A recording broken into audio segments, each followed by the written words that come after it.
Hi, KY Cheer here. What's up? Okay. Today it's reminiscence of jury duty. Okay. One day in 1992, I was in the office. I received a letter. Uh, it's a government letter. It says, I open it. It says, all right, from the High Court. The High Court, Chia Kok Yun. I do it in English. Both you are hereby required to attend on the 2nd of April 1992, time 9 o'clock, okay, at the Mahkamah Tinggi, Kuala Lumpur, okay, untuk bertugas sebagai seorang juri dan untuk terus hadir sehingga dilepaskan dengan sempurnanya oleh hakim daripada hadir lagi. Okay, dated April 2nd, 1992, signed by the court clerk and the registrar. I've never received a letter like this before. I was stunned. See, in short, it was a subpoena. A subpoena is a court summon. You have to, if you have to, it's a command and order you to attend. 2nd April 1992. So I told my boss. The boss said, okay, you have got to go, you know. So the day came and I was there early. Of course, we have to wear full suit, full suit, all right. So I went there, was quite early, about 8, a little after 8, all right. Although the appointment was 9 o'clock, of course, before that, we recce with phone, they say, the High Court say, you have to be early. My office was just behind Jalan Tun Perak. This was in Jalan Raja. Jalan Raja. Yeah, that's near the clock tower. Anyway, clock tower, all right. Forgot the name of the road, but okay. So I was there, but by 8:15, I saw a lot of people around there at this court, Mahkamah Tinggi. The court one, all right. So obviously they must be there for the same reason. So we introduced ourselves, and then we were standing there waiting, at the entrance. Then one gentleman appeared in full suit and introduced himself as the court clerk. All right, he said, now our appointment is 9 o'clock. But before that, you come to this room. So we all followed him into this. It's written there, jury room, deliberation room. All right, we went inside there. So coffee and tea. 2 pots of coffee and tea were waiting for us. So the cups are all there. You help yourselves, ladies and gentlemen. Okay, I will call you later. You make yourself comfortable. All right. Have a drink. So we took our chairs and we sat around, introduced each other, and started say something about the trial. He said we didn't know. It was the first time for all of us, to be summoned to the court. We didn't know what was in store for us. Okay, so we took our tea and coffee and sat there and just chatted. So moments later, the court clerk came again. Gentlemen, ladies, are you ready? Okay, that was about almost 8:45. Yeah, you follow me. So we got up and followed him. We went into same floor. So we went into the Yeah, the court, they call it Mahkamah Tinggi, Mahkamah Satu court, yeah, room 1. So the door was already open. So we went inside. Okay, it was quite spacious, a lot of long benches. We saw the judge was already there, seated right, yeah, and he motioned for us to come in. So on our left, as we went in, we saw also one man, but he was seated in the dock with another full suit man, presumably, yeah, a lawyer. So we just walked past him and stood in front of the judge. Without wasting any time, the judge said, yeah, thank you for coming, ladies and gentlemen. All right. So he came straight to the point. He said, okay, so there are so many of you here. Let's see, 20. Who else is not here? Everybody here? So the court clerk said, Your Honor, Your Arif, well, there are supposed to be 21 is not here. He's a doctor. Yeah. He phoned to say he couldn't come because he's now in Johor. The doc, well, we all look at him. We were just, just a normal thing, right? So we look at the judge. The judge was a bit annoyed. He told the clerk, how can this man, how dare he not come? Because this is a court order. Well, if not, I think I'll send the Black Maria for him, We can always get him here. The clerk was quiet. We were quiet. But he was a bit annoyed, Then he changed his mind. He said, okay, it's okay. Otherwise, I would be very angry. I can always send our Black Maria. Black Maria is a police van for ferrying prisoners, okay. But because he was threatening, but he didn't do it. But he didn't smile either. So we were a bit, we felt intimidated. You just imagine. So he's so serious that if we don't attend, he would arrest us. Okay, the judge said now there are 19 of you, supposed to be 20. So the OKT is the man orang kena tuduh. He's over there. So you will have to come up one at a time. I motion to you.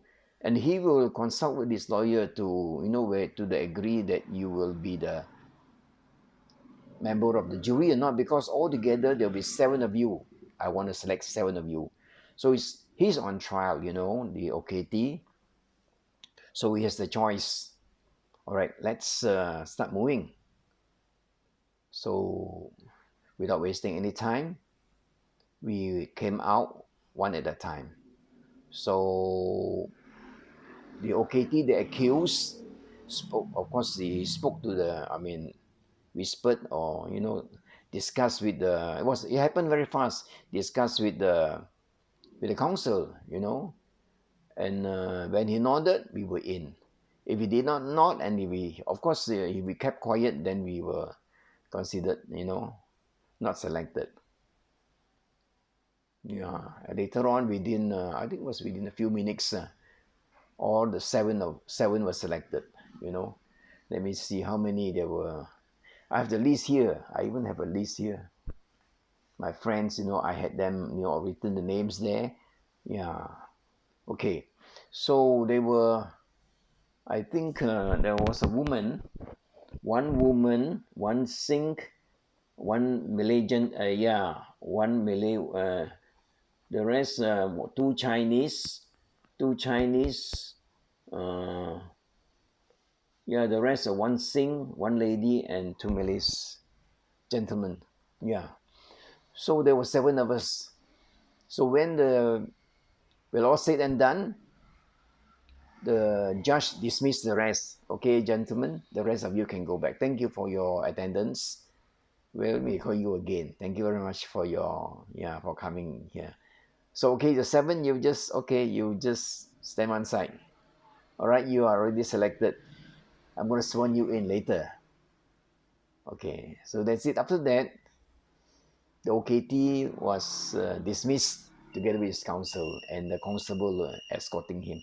So they also went out, followed by the group of the 12 who were not selected, leaving us 7 and the judge, okay, and the court clerk.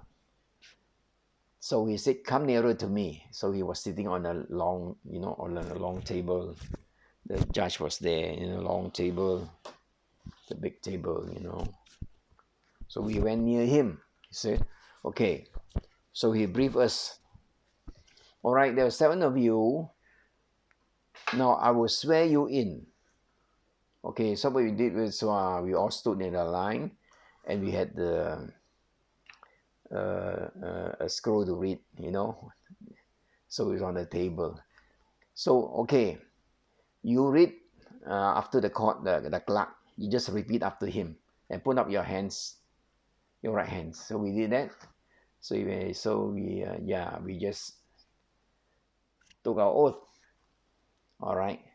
And after that, they said you have to elect among yourselves a foreman. Foreman is your spokesman out of your 7. So he will do the presentation. Not presentation. He will be the spokesman for you guys, and he will deliver the verdict as well. We call him a foreman. All right. What you do is, I am the judge. Now I just brief you. The trial will start next week. All right. So okay. Now you have been selected by the OKT. So let me see. So you don't have to worry. You don't have to know anything about the law. I know you do not know anything. That's the reason why you were selected, because you don't know anything. You are supposed to be lay persons and do not know the law. So I will guide you. I will explain to you. So whatever it is, you are the judges of fact. All right. I am the judge of law. So my function is I will explain the law thing to you. Okay. So this is very crucial, the relationship between me and you is very, very influential. So I'll conduct the trial. Yeah, I'll control the evidence. Yeah, and then you just write down you just hear and see, you hear the submission, by the lawyers, both sides. So I will tell you if the evidence is not strong enough to convict, I will guide you that you shouldn't convict him. But if the evidence is strong against him, then I also guide you that you have to find him guilty. So you don't have to worry so much, okay? All right. So and all these things is said and done. Then after the submission by both the lawyers and also by me, then you retire to the room to deliberate on the verdict, guilty or not guilty. But guilty or not guilty, I want a unanimous vote. It has to be 7-0 either way. Okay, not 5-2, or 4-3, because if you do that, there will be reasonable doubt, a lot of doubt, not just reasonable doubt. Then I have to re-empanel another jury. I will discharge you people, you dismiss all of you and get a new panel, So it has to be unanimous, okay? All right. So this is a murder trial, and the man's life is on the line. So you have to be very sure, not half-half. Is that understood? So we nodded our head. It was a scary thing, We felt a bit, not a bit. We just listened to him, and then his explanation. But he was a bit stern, but not yeah, not that serious. But see, he was okay as the judge.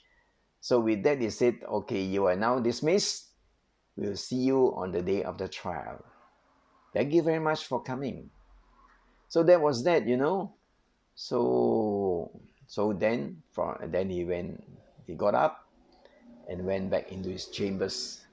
So this is the situation now. It was okay. Then we adjourned. Yeah, we had a discussion among ourselves. I was thinking, So many of, yeah, we adjourned back to the room for a drink, and so we sat around, and then we were talking and discussing things, you know. So that lady here said, how can, you know, how why they choose me? She was commenting. I know nothing about the law, and this guy said, this another gentleman said, oh, the judge said, don't worry, he will guide us. And this Malay gentleman said, jangan main-main, all these things, and then I don't know whether guilty or not guilty. And then our Singh said, yeah, these are things is like this. We have to, this government duty. So I blurted out, you see, and said that thou shall not kill, and we have to kill. Okay, that's the situation. And then I don't mind telling you that I was called, summoned to be a jury, a member of the jury twice, 1992 and 1993. And two times also I was selected to sit on the panel. You know, we have to judge a person, pass verdict on a person whose life is on the line. So just imagine, not going to mention the name of the cases, but it's a rare honor. Do you think it's an honor? It's a rare duty, that I was able to serve on two murder trials. So I'm not going to mention the case to protect, the family. Or we're not supposed to tell. We cannot tell anybody. We finish our